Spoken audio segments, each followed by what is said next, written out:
Thank you, Mr. Chairman, and Commissioner, thanks for being here. You know, a key component of the customs modernization is the completion of ACE, the Automated Commercial Environment, and ITDS, the International Trade Data System, or that single window. These systems are going to help provide Customs Border Patrol, obviously, and other federal agencies with the real-time information on imports, and manual processes then get streamlined.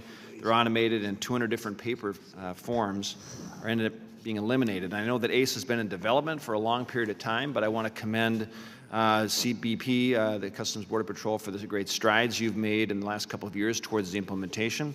I know, although your efforts are to be commended, there are some Minnesota businesses that I've had contact with that continue to express some concerns about the implementation process, because large companies, of course, are able to be in a position where they can absorb large losses that may result from a shipment that gets held up at the border due to a technical issue with ACE. But the smaller companies that operate on a relatively thin margin, they don't have that same luxury. And so can I just have your commitment, or can you chat a little bit about how you're to continue to work with the trade community and partner government agencies as that rollout goes forward to make sure it's smooth?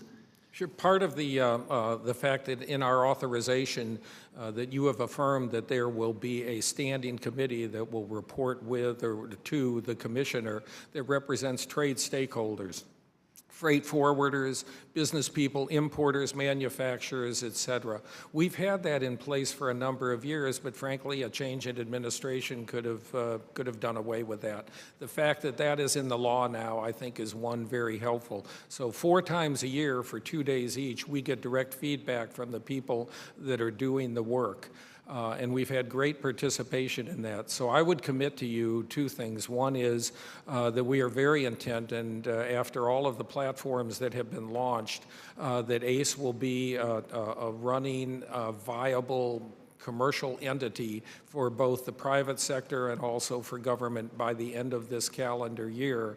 And we appreciate the support from Congress for all of the work. And if you go back, you know, even when we were working through some of the more difficult platforms, we ended up having daily phone calls with well over 100 participants, including the small business people, to make sure that they were getting their questions answered and to make sure that we were doing our job of telling them, well, where are we with the implementation? So thank you. Good. Thank you, Mr. Chairman. Mr.